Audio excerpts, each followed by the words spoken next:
Olá, essa é a aula sobre práticas administrativas pautadas pelo antirracismo no serviço público. Eu sou Clara Marinho, atualmente faço doutorado em Administração Pública e Governo na Fundação Getúlio Vargas e sou analista de planejamento e de planejamento e orçamento de carreira, com lotação no Ministério do Planejamento. Eu ingressei nessa carreira por meio do Estatuto das Cotas Raciais.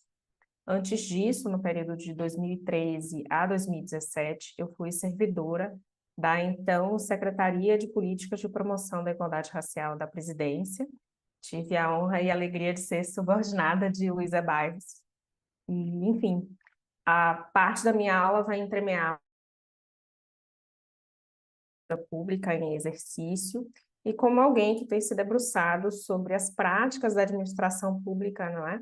No enfrentamento ao racismo. Vamos lá. Esse é o roteiro que eu preparei para o nosso diálogo de hoje. Eu vou falar um pouco sobre uma abordagem que eu busco desenvolver na minha tese, que é sobre uma articulação entre federalismo e antirracismo, né? Como as demandas dos movimentos negros são dirigidas à administração pública e então processadas. Vou falar um pouco sobre o processo de implementação de políticas públicas no pós-Constituição de 88, né? Sobre as práticas administrativas que vão se colocando na administração pública, principalmente em nível federal e estadual. Vou trazer uma abordagem também sobre o que está se buscando, né, ao se dar ênfase à transversalidade do antirracismo da administração pública nessa administração. E vou falar também sobre desafios, né, que não são poucos. Vamos lá. O primeiro aspecto que eu queria ponderar aqui é que a nossa forma de organização, né, do poder político faz com que nós tenhamos, né, pelo menos 3 esferas para a absorção de demandas dos movimentos negros, né? A União, os estados e os municípios. Se os municípios expressam o constrangimento, as dificuldades e as possibilidades de efetivação do serviço público, né? A União e os estados expressam, né, perfeitamente quais são os desafios da coordenação, da articulação, da formulação.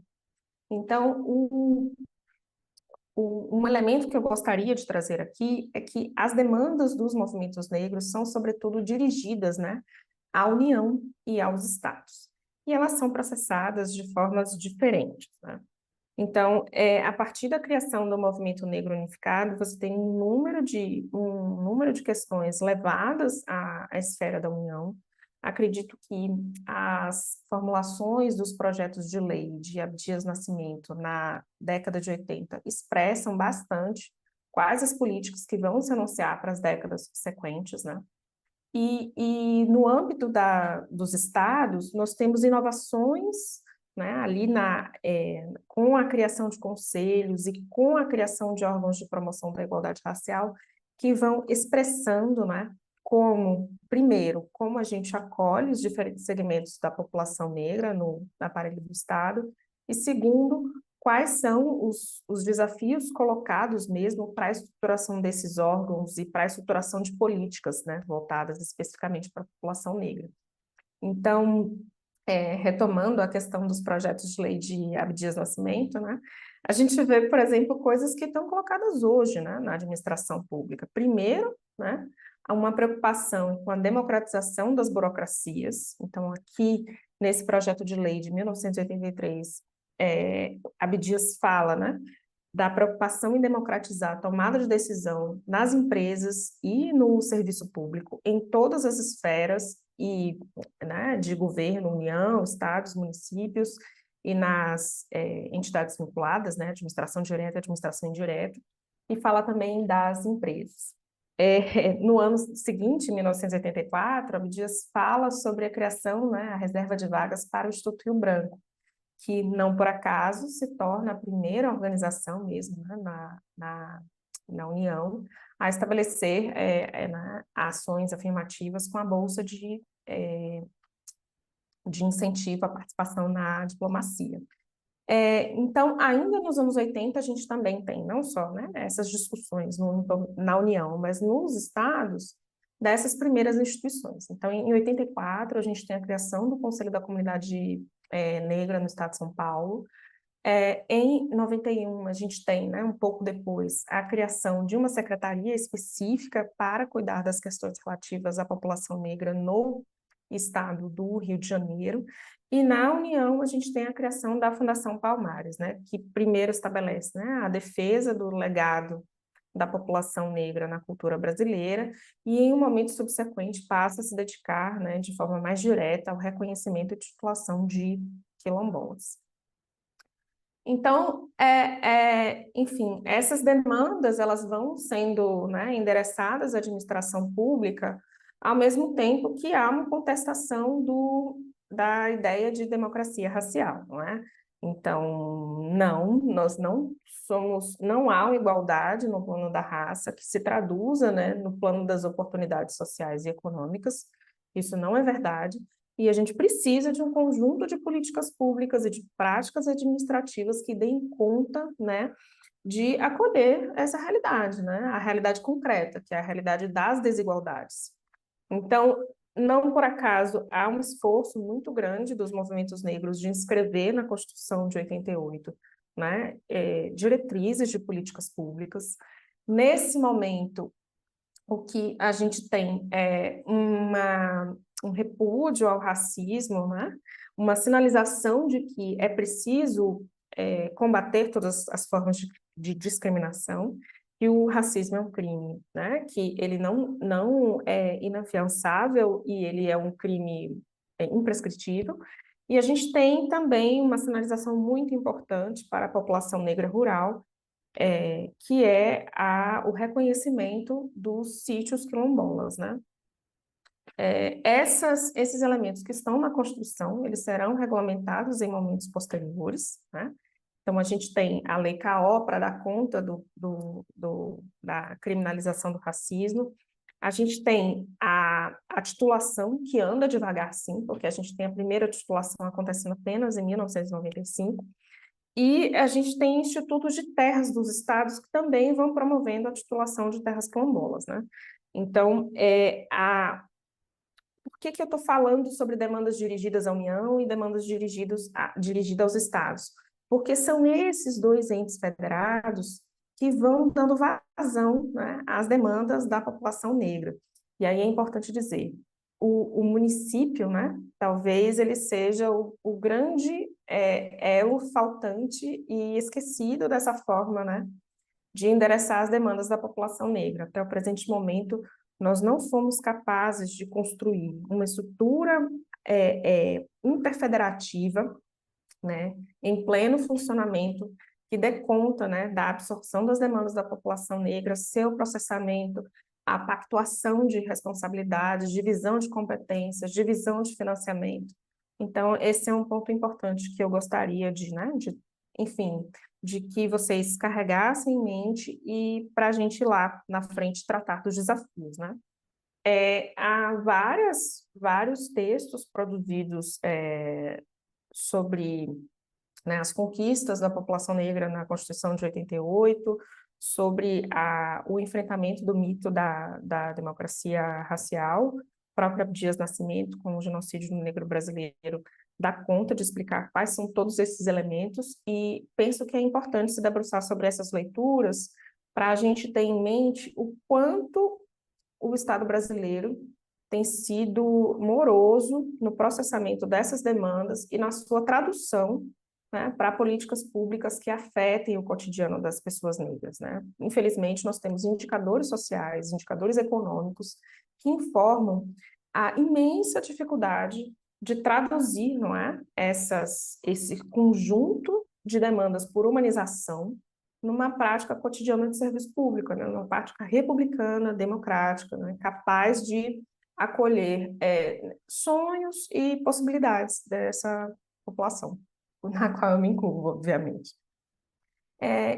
Então, digamos, temos né, essa demanda de políticas públicas que se avoluma no contexto da redemocratização. E aí, postas, né, esses elementos aqui, o que é que a gente tem como implementação de políticas públicas, como prática do Estado brasileiro que chega na população, né? Então, a gente tem, enfim, infelizmente, um conjunto de políticas públicas que pouco que avança, é verdade, na concretização dos direitos assegurados na Carta Constitucional, mas tem muita dificuldade, né, de reconhecer os desiguais, né, no seu exercício. Então, a gente tem uma contínua uma contínua reprodução de desigualdades, né? Um conjunto de práticas que vai fazendo com que essa população tenha esses índices de acesso a serviço público e de qualidade de vida muito ruins quando comparado à média da população. Aqui eu gostaria de fazer um primeiro parêntese, né? Nós só temos dados que informem esse tipo de dificuldade, porque nós coletamos o quesito raça/cor há muito tempo, né? O Brasil se constituiu como uma sociedade multirracial desde o princípio, isso é inegável no discurso público, e desde o primeiro censo demográfico, com alguns interregnos, a gente coleta a informação sobre a nossa cor, a nossa racialidade. E esse histórico de coleta de informações, que começa no censo demográfico, ele vai entrando por pressão dos movimentos negros nas políticas públicas. Então, nós temos hoje políticas públicas de saúde, de educação, registros administrativos de várias áreas, com a coleta desse quesito, muito fundadas na percepção de que era necessário combater o mito da democracia racial e que era importantíssimo construir idade. Então, esse mapa das desigualdades raciais, nós só temos porque também as nossas instituições foram capazes de responder essa demanda, né? A questão é o que é que a gente faz com esses dados, né? E aí, essa pergunta sobre os dados, por exemplo, aparece no documento da Marcha Zumbi dos Palmares, em 1995, né? Ali, o movimento negro coloca, né, com veemência todos os elementos da desigualdade racial brasileira e como ele se reverbera nas principais áreas de política pública que estão associadas a trajetórias de vida, não é?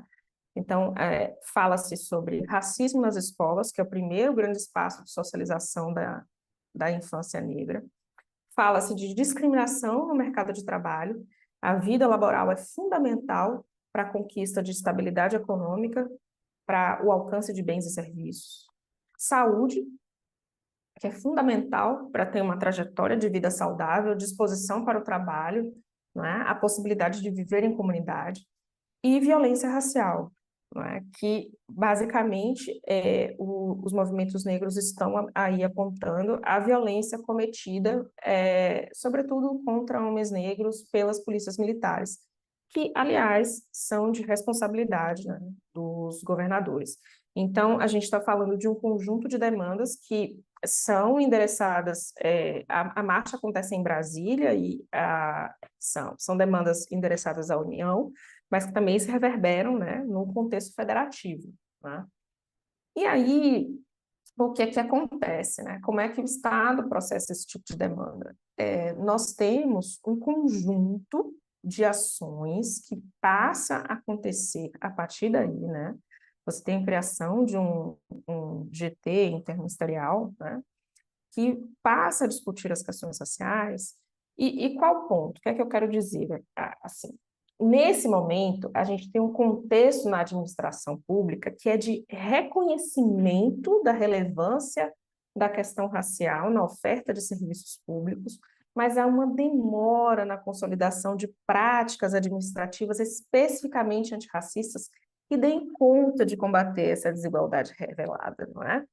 Então, entre a marcha em 1995 e a normalização, a cotidianização de práticas administrativas, a gente tem um longuíssimo caminho, né?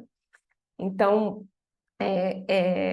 o o Programa Nacional de Ações Afirmativas, por exemplo, criado por decreto em 2002, ele não se reverberou em práticas administrativas concretas, né? A despeito de sinalizar ali a necessidade de democratização da burocracia, né? Essa que tivesse conexão com a sua população, a verdade é que a contratação de servidores públicos negros, né? E a sua alocação em posições de tomada de decisão, primeiro, demora 2014 para acontecer enquanto lei, e agora enquanto decreto, né? No ano de 2023.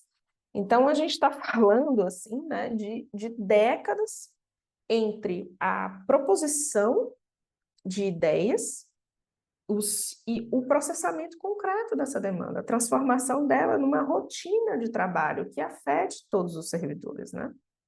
Então, enfim, a ideia de uma educação antirracista, ela está presente, né, nas demandas dos movimentos negros, né, tal como organizadas desde a redemocratização, desde o início, mas ela só toma forma de uma legislação no ano de 2003. E ainda hoje, há uma dificuldade de implementação e de normalização dessa lei no cotidiano dos professores, né? De oferta de livros didáticos em tempo adequado, na realização de capacitações, não é? Que coloquem todos os professores de todas as cores, de diferentes backgrounds sociais, operacionalizando a lei, né? Enfim, eu gostaria muito de enfatizar esse ponto, porque isso indica um conjunto de resistências burocráticas não triviais e que ainda precisam de muito esforço para serem endereçadas, né, da forma correta. Novamente, né, na Política Nacional de Saúde Integral da População Negra, ela começa a ser discutida, a rigor, com a criação desse GTI, né, desse Grupo de Trabalho Interministerial, que ele acontece depois de 1995, né? E aí você toma a forma final, né, de uma portaria que se dispõe a lidar com as especificidades da população negra apenas em 2009. E aí eu queria falar sobre um aspecto que é o Programa de Combate ao Racismo Institucional, que tomou lugar em cidades e estados brasileiros que foram muito importantes, né, para adensar não só as demandas por essa política, como a sua qualificação como prática de política pública. Não por acaso é dessa comunidade de práticas, né, de pessoas que estão ali construindo essa política pública, que se adensa a demanda por registros administrativos contendo raça cor, porque só com o preenchimento adequado desse tipo de registro eu consigo ter uma noção, né, sobre como as doenças estão afetando a população, sobre qual é a mortalidade dessa população. Então, nesse sentido, esse conjunto de servidores públicos interessados na estruturação da política foi muito importante. E eu gostaria de ressaltar que as resistências a fazer esse muito grandes. Eu ainda estava na CEPIR em 2013, quando a ministra Luísa Barros enviou, né, um ofício pedindo aos secretários executivos que tivessem atenção aos registros administrativos para que tivessem um cuidado com o preenchimento com os campos de raça-cor, né, nos seus registros, e a ministra, ela, enfim, recebeu ligações telefônicas, né, perguntando por que aquilo era relevante, né? Então, é nesse sentido que eu quero ponderar, que, que as resistências para, né, a normalização das práticas, elas são muito grandes. Então, eu preciso de um dado básico para execução de política pública, mas ainda assim é possível haver questionamento sobre ele, né? Se o dado, né, se essa informação prestada ela não é capaz de gerar novas discriminações. Então, esse era um questionamento, é um questionamento ainda existente, né, sobre esses registros administrativos. Novamente, né, sobre o tempo de execução das coisas, e sobre a participação dos entes federados na qualificação da política né, de antirracista. Nos entes federados, nos estados que surgem, né, as primeiras formas das grandes ações afirmativas que nós possuímos hoje, né? Que são a reserva de vagas para pessoas negras no ensino superior e o ingresso de pessoas negras como servidoras públicas. Essas são experimentações que vão acontecendo primeiro nos estados e depois elas passam a compor o repertório de políticas públicas da União. E é nesse sentido que eu falo sobre a necessidade de ainda consolidarmos, né, esses fluxos de trocas de políticas públicas, de pactuação, porque ainda há muitas experimentações que nós fizemos, que nós deixamos para trás e que nós estamos fazendo, que ainda não são absorvidas pela esfera federal de governo ou que podem ser qualificadas na esfera federal de governo, não é? Nesse sentido, a estruturação, a consolidação do Sistema Nacional de Promoção da Igualdade Racial é fundamental, né? Darmos todas as condições para esse sistema acontecer na prática, né?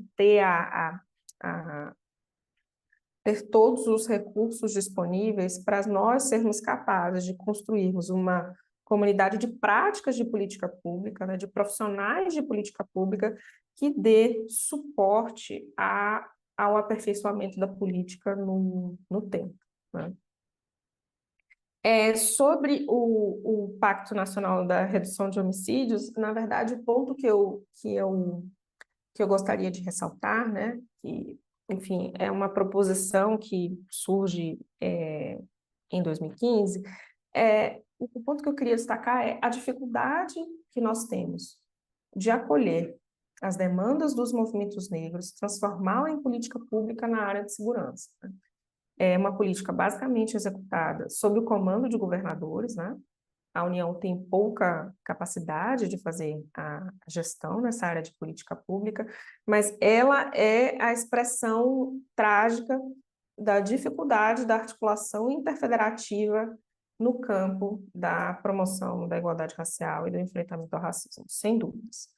Então, nós devemos nos perguntar por que temos tanta dificuldade de construir, né, um sistema de política pública nessa área que seja capaz de fazer a defesa irrestrita do direito à vida das populações negras, né? Qual a nossa dificuldade de estabelecer a prática cotidiana nessa área de política pública do tipo, né, de natureza antirracista? Porque temos tantas dificuldades, né, de estabelecer, né, formas de execução que deem conta, né, da preservação da vida da população negra. Então, eu trago ela muito mais como uma interrogação sobre os desafios que temos pela frente, né? Finalmente, sobre essa articulação em práticas administrativas, políticas públicas né, e articulação interfederativa, outra pergunta que eu trago aqui é como nós poderemos ser capazes de fortalecer os municípios na realização de políticas públicas antirracistas. Por que eu trago essa pergunta? Porque nós tivemos, né, nos últimos anos, desde a Constituição de 88, fizemos um esforço institucional em várias áreas de políticas públicas, né, de fazer a entrega do serviço na ponta, né? Então, para assistência social, por exemplo, nós temos as unidades, como temos as unidades de prestação de serviço, né, que são centros de referência de assistência social. No campo da saúde, nós temos as unidades básicas de saúde, as unidades de pronto atendimento, né? No campo da educação, nós temos, né, a escola com um conjunto de políticas, né, pensadas e pactuadas no âmbito do Fundo Nacional de Desenvolvimento da Educação, que faz, né, garante o mínimo de uniformidade para as políticas públicas nessas áreas. Então, uma pergunta que eu desafio vocês, que são servidores públicos, dispostos a pensar, né, em políticas públicas que se rotinizem na perspectiva do antirracismo, é o que podemos fazer para que o município incorpore, né, essa diretriz de cuidado com as pessoas negras na sua função cotidiana, né?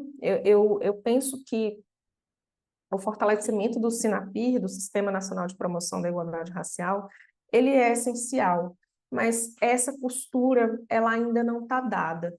E ela tem tudo para acontecer. Por quê? Porque nós vivemos um contexto que, diferente, né, da década anterior, que é muito importante e deve ser ressaltado, é que parte expressiva da sociedade civil reconhece hoje o racismo como um elemento estruturante das desigualdades e adota, né, o conceito de racismo estrutural no seu cotidiano. A gente tem as Nações Unidas reconhecendo, né, o racismo como uma prática sistêmica das sociedades.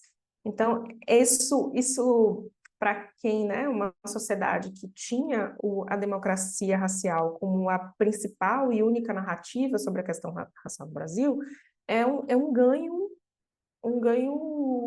que ele deve ser aproveitado, né, como uma janela, uma possibilidade de um novo ciclo de inovação de políticas públicas, porque o apoio político à pauta ele é diferente, sim, e é por isso que, depois de toda a desarticulação das políticas públicas de promoção da igualdade racial a partir de 2016, foi possível constituir, né, o Ministério da Igualdade Racial.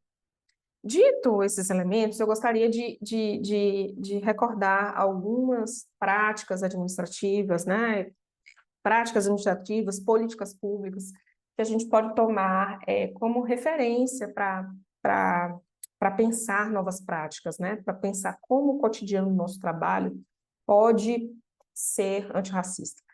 Então, eu já tinha falado sobre os registros administrativos, né? E falado sobre o impacto, né, da construção da política de saúde da população negra na coleta, né, essa preocupação com a coleta do quesito raça-cor para demonstrar a situação de saúde da população negra. Então, essa insistência foi muito importante para que a gente conseguisse, né, construir um conjunto de evidências sobre as desigualdades raciais na saúde e entendo que é um caso, né, a inserção da variável raça-cor nos campos, né, nos registros administrativos, é um elemento fundamental para garantir a sua consistência e, então, né, a possibilidade de se debruçar sobre esses dados e fazer novas intervenções, né? Então, eu diria que se você tem um registro administrativo no seu órgão, por favor, não deixe né, de buscar a consistência do dado raça-cor, porque ele é fundamental para pensar em novas medidas de equidade. Em 2002, né, como eu já tinha sinalizado antes, o MRE estabelece, o Ministério das Relações Exteriores, uma bolsa de incentivo, né, para pessoas negras ingressarem na carreira da diplomacia. Por que que isso é importante sinalizar? Porque, de modo geral, fazer concurso público é muito caro, exige preparação, exige dedicação, né?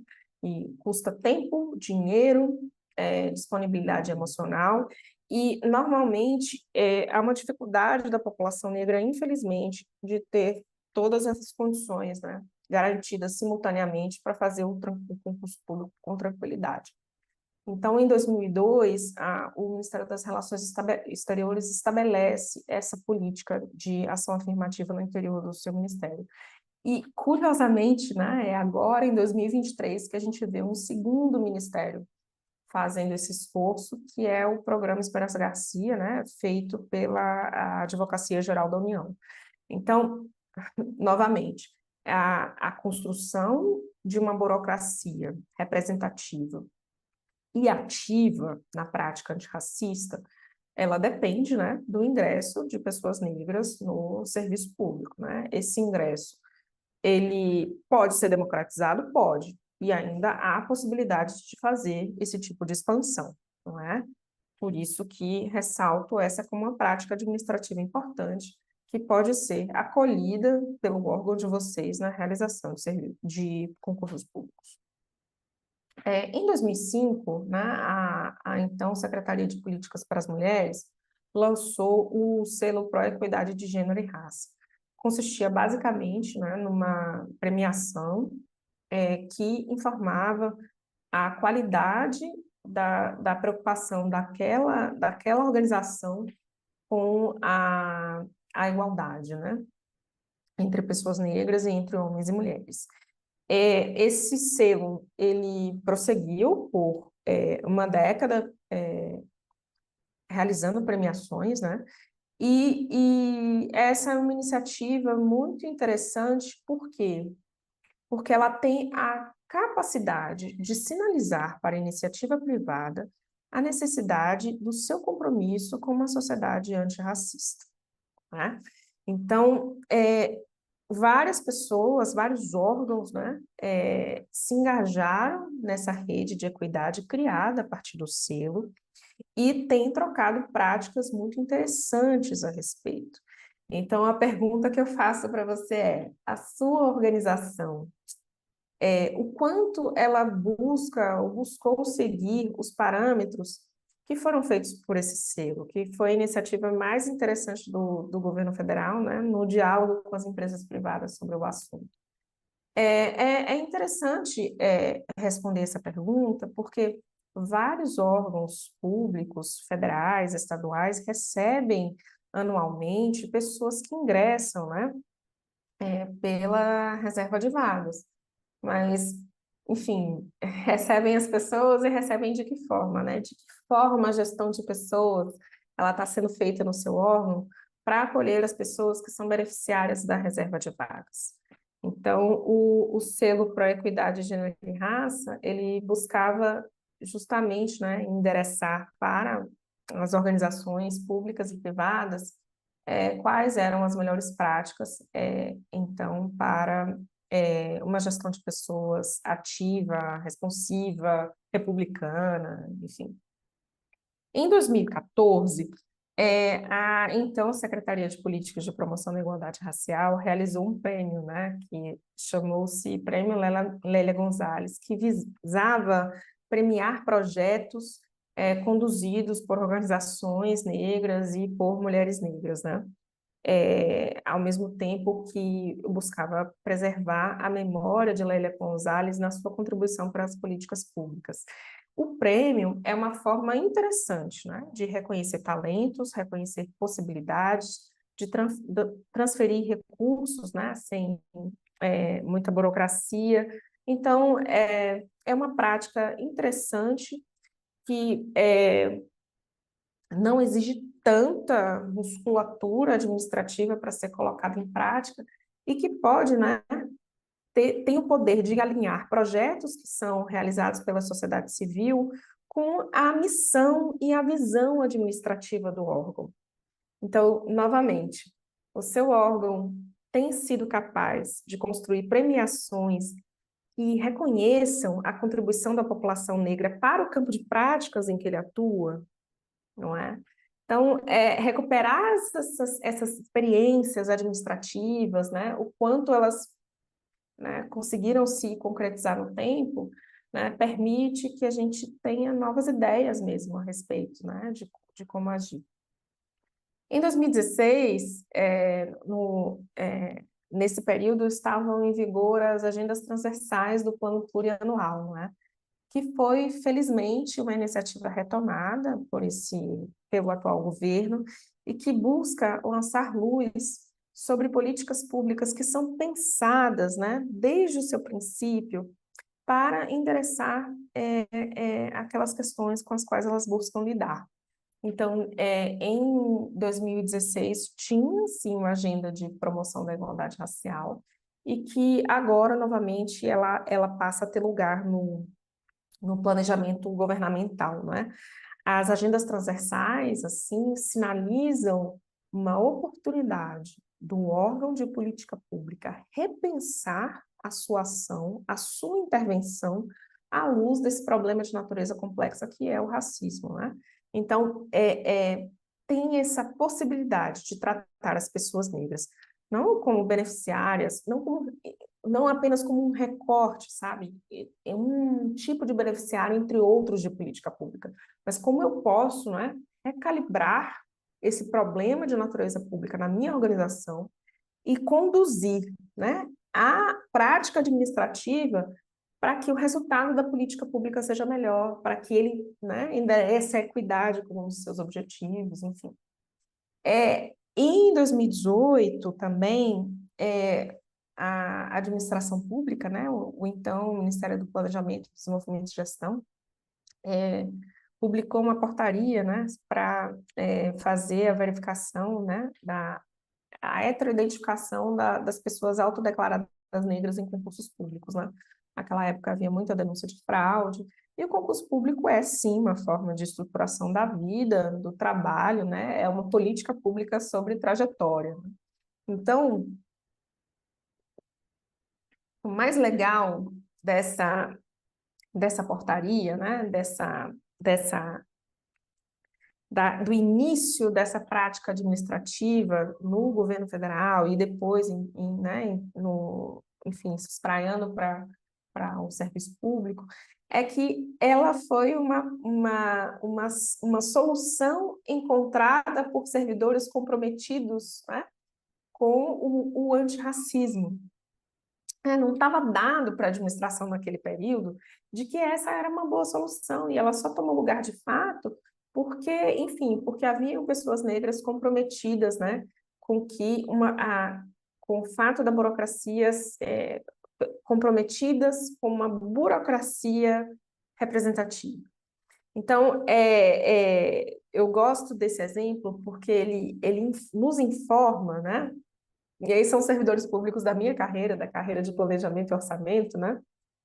Que estavam diretamente envolvidos nisso, que informam como, né, como acolher, né, essa dimensão, provoca inovação na política pública, faz com que ela seja melhor, com que ela se aperfeiçoe, com que ela busque a equidade, né? Então, esse exemplo é um exemplo muito interessante, porque quando há porosidade na máquina pública, é possível fazer. E foi feito, né? E agora, enfim, está sendo aperfeiçoada pela atual gestão. O que acontece nesse momento, né? Qual a oportunidade que a gente tem agora, né, de renovação das práticas administrativas numa perspectiva antirracista? A primeira coisa, e eu já falei para vocês em momento anterior, é que a gente tem uma sociedade civil mais aberta a reconhecer a questão racial como elemento estruturante das desigualdades no Brasil. Então, a gente tem, não por acaso, pipocaram, né, nas empresas, nas organizações da sociedade civil, né, processos seletivos voltados para pessoas negras, a criação de grupos de afinidade, a criação de campanhas. Então, a gente tem um adensamento da discussão pública sobre a questão racial, né, cada vez mais a universidade refletindo sobre como as políticas públicas nessa perspectiva são executadas, no que elas precisam melhorar, quais são as barreiras enfrentadas. Então, a gente tem uma primavera de produção de ciência comprometida com o antirracismo, né? E qual a oportunidade que a gente tem agora na administração pública que está colocada, né?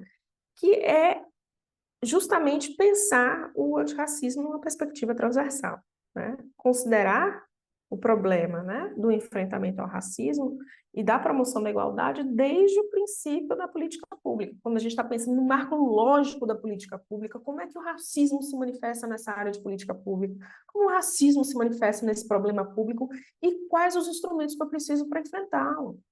Então, essa é a grande novidade, que não estava colocada de forma tão aberta em momentos anteriores. Então, enfim, considerar a transversalidade, né, o antirracismo como uma perspectiva, como estratégia de intervenção de política pública e de construção de práticas administrativas cotidianas, né? Então, essa eu considero como a grande novidade que está colocada agora e que tem todo o potencial de fortalecer coisas que já foram experimentadas, que eu trouxe para vocês, né, há pouco. E como se faz transversalidade, né? É evidente que o órgão pode atuar, né, a partir da sua especificidade da política pública, mas a pactuação, a articulação intersetorial é fundamental. A gente tem um ministério, né, na esplanada para isso, né?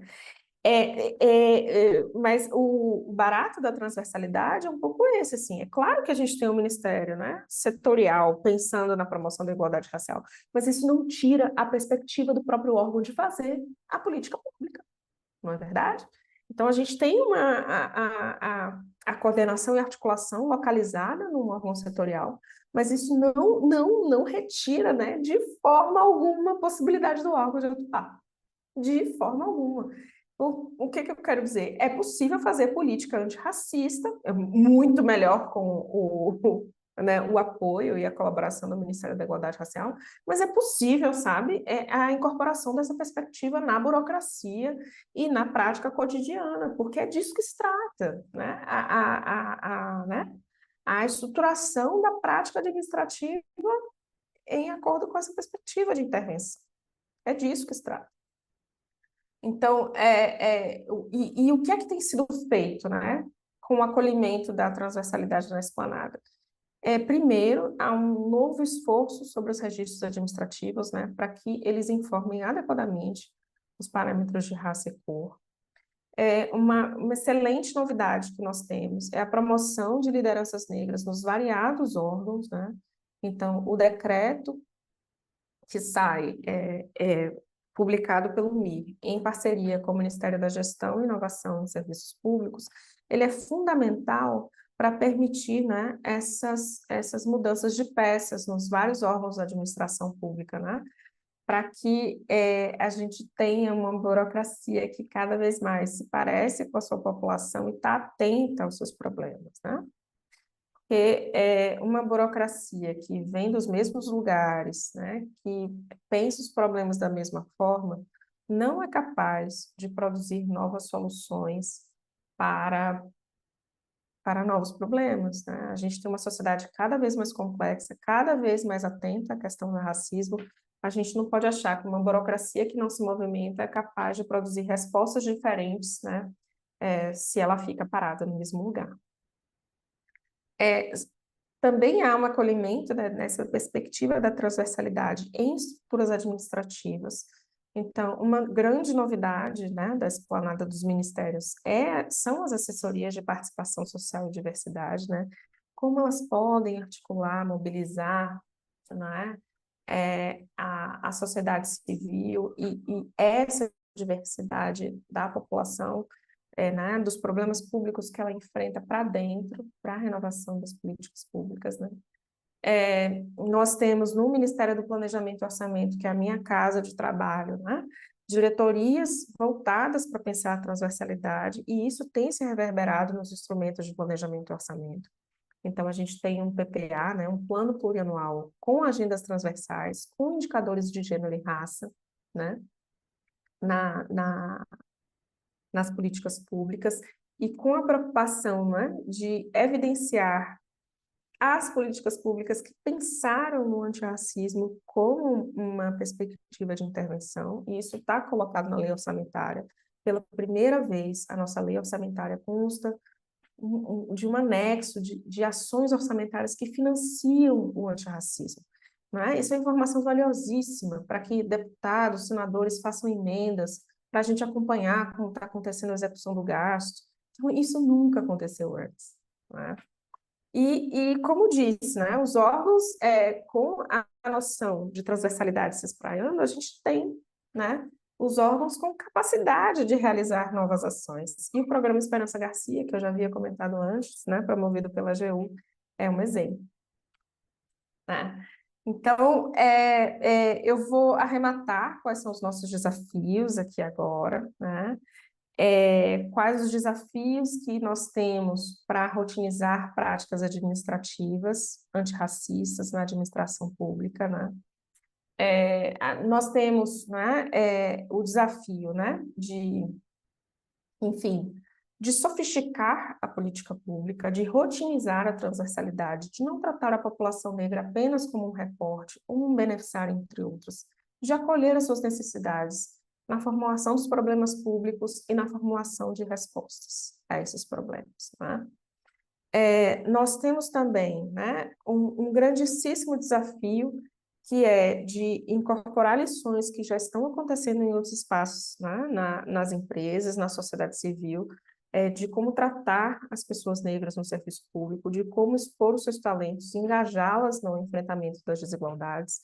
Então, né, fazer uma passagem, né, da reserva de vagas para a realização de ações afirmativas internas, né? E aí os órgãos precisam ter musculatura para isso, precisa ter gente disposta para isso.